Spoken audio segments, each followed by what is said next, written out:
2009 সালে পিলখানায় শাহাদাত বরণকারী সদস্যদের পরিবারবর্গ ও নিকটাত্মীয়গণ, পিলখানায় চাকরিরত সেই সকল সেনা অফিসার যারা দুঃসহ স্মৃতি আজও বয়ে বেড়াচ্ছেন, সামরিক ও বেসামরিক কর্মকর্তাবৃন্দ এবং সম্মানিত উপস্থিতিবৃন্দ, আসসালামু আলাইকুম। মাহে রমজানের এই পড়ন্ত বিকেলে আমি শ্রদ্ধার সাথে স্মরণ করছি মহান মুক্তিযুদ্ধের বীর শহীদদের, 90-এর গণ আন্দোলন এবং 24-এর গণ অভ্যুত্থানে শাহাদাত বরণকারী সকল ছাত্র জনতাকে। গভীর শ্রদ্ধার সাথে স্মরণ করছি 2009 সালের 25 এবং 26শে ফেব্রুয়ারি পিলখানায় সংগঠিত বর্বরোচিত হত্যাকাণ্ডে শাহাদাত বরণকারী 57 জন দেশপ্রেমিক সেনা কর্মকর্তা সহ 74 জন বীর শহীদকে। আমি তাদের আত্মার মাগফিরাত কামনা করছি এবং শোক সন্তপ্ত পরিবার বর্গের সদস্যদের প্রতি জানাই গভীর সমবেদনা। আজ 25শে ফেব্রুয়ারি জাতির ইতিহাসে এক রক্তাক্ত এবং বেদনা বিধুর দিন। এ দিনটি এলে প্রকৃতি যেন আবার স্মৃতি ও শোকের ভারে নীরব হয়ে যায়। বাতাসে ভেসে আসে সেই বিভীষিকাময় মুহূর্তের আর্তনাদ। আমাদের হৃদয় গভীর বেদনায় ভারাক্রান্ত হয়ে ওঠে। 2009 সালের 25 এবং 26শে ফেব্রুয়ারি এই নির্মম ঘটনা আমাদের জাতীয় জীবনে এক গভীর ক্ষত সৃষ্টি করেছে, যার বেদনা সময় পেরিয়ে আজও বহমান। দীর্ঘ 17 বছর পরে শহীদদের স্মৃতি বিজড়িত এই প্রাঙ্গণে আজ আমার কণ্ঠ কিছুটা স্বাভাবিকভাবে ভারী হয়ে উঠছে।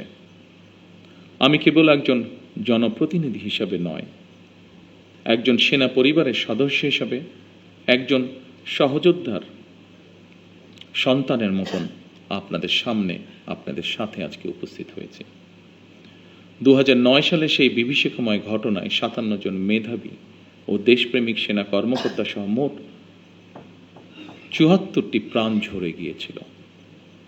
প্রতিটি নাম একটি পরিবারের আলো নিভে যাবার গল্প, প্রিয়জন হারানোর বেদনা বিধুর অধ্যায়, একটি সন্তানের পিতৃহীন হওয়ার ইতিহাস, একটি স্বপ্নের অসমাপ্ত মহাকাব্য।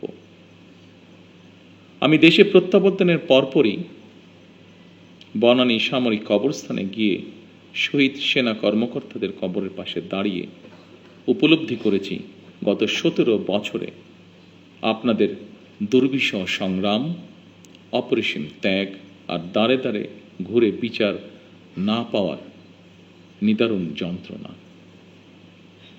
সম্মানিত উপস্থিতিবৃন্দ, আমি বিশ্বাস করি পিলখানার ঘটনাকে রাষ্ট্রীয় মর্যাদায় স্মরণ করা আমাদের জাতীয় দায়িত্ব। 25 ও 26শে ফেব্রুয়ারি ঘটনাকে ইতিহাসে রাষ্ট্রীয় মর্যাদা না দিলে ভবিষ্যৎ প্রজন্ম আমাদেরকে হয়তো ক্ষমা করবে না। তাই সেনাবাহিনীও আপনাদের সঙ্গে আলোচনা করে 25 এবং 26শে ফেব্রুয়ারি স্মৃতিকে অম্লান করে রাখতে বর্তমান সরকার ইনশাল্লাহ কাজ করবে। আমাদের সীমান্তরক্ষী বাহিনী শিকড় আমাদের স্বাধীনতার ইতিহাসে প্রথিত। 1971 সালের যেদিন চট্টগ্রামের কালুরঘাট বেতার কেন্দ্র থেকে শহীদ রাষ্ট্রপতি জিয়াউর রহমান স্বাধীনতার ঘোষণা দিয়েছিলেন, সেদিন সেনাবাহিনীর সাথে তদানীন্তন ইপিআরের সদস্যবৃন্দ বেতার কেন্দ্রের দায়িত্বে নিয়োজিত এক থেকে গৌরবময় ইতিহাসের সাক্ষী হয়েছেন এবং মহান মুক্তিযুদ্ধের সূচনা লগ্ন থেকে সেনাবাহিনীর সাথে অবিস্মরণীয় অবদান রেখে চলেছেন। পরবর্তীকালে শহীদ রাষ্ট্রপতি জিয়াউর রহমান সীমান্তরক্ষী বাহিনীকে সুসংহত করতে বিশেষ গুরুত্ব আরোপ করে অবকাঠামোগত উন্নয়ন এবং প্রয়োজনীয় সংস্কার কাজ করেন। সেনাবাহিনী থেকে যোগ্য ও মেধাবী অফিসারদের পেছনে প্রেরণের সংখ্যা বৃদ্ধি করা হয়। 1978 সালে এই বাহিনীর ইতিহাসে সবচেয়ে বড় ঘটনা হল সামরিক কায়দায় নতুন করে পুনর্গঠিত করা। পূর্বের উইংসমূহকে পরিবর্তন করে ব্যাটালিয়নে রূপান্তর করা হয়। দুটি নতুন ব্যাটালিয়ন সংযোজন করে বাহিনীর সংগঠনকেও পরিবর্ধিত করা হয়।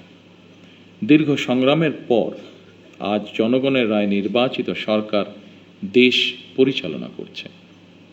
দেশের প্রশ্নে আমরা সীমান্ত বাহিনীকে আরও আধুনিক ও সুসংহত করব ইনশাআল্লাহ।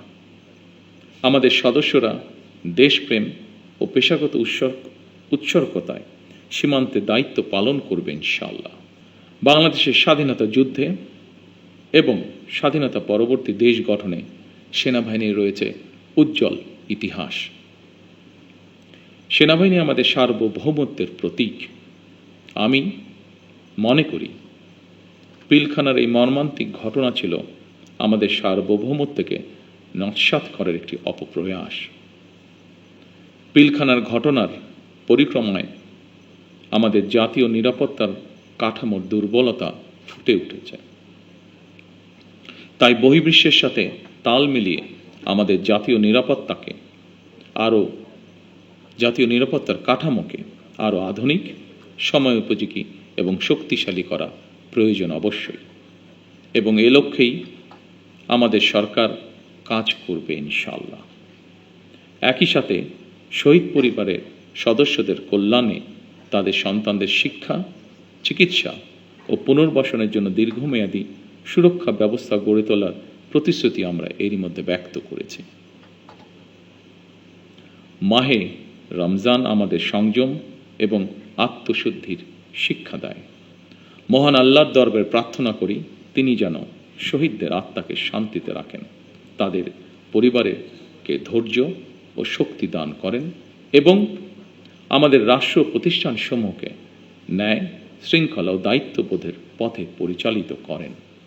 পরিশেষে আজকের এই অনুষ্ঠানটি আয়োজন করার জন্য যারা অক্লান্ত পরিশ্রম করেছেন, এই অনুষ্ঠানটিকে সুন্দরভাবে উপস্থাপন করেছেন, তাদের সকলকে আমি আমার পক্ষ থেকে আন্তরিকভাবে ধন্যবাদ জানাই। আল্লাহ আমাদের দেশকে হেফাজত করুন। আল্লাহ হাফেজ। বাংলাদেশ জিন্দাবাদ। কেটিভি বাংলা, বিশ্বের চোখে বাংলাদেশ।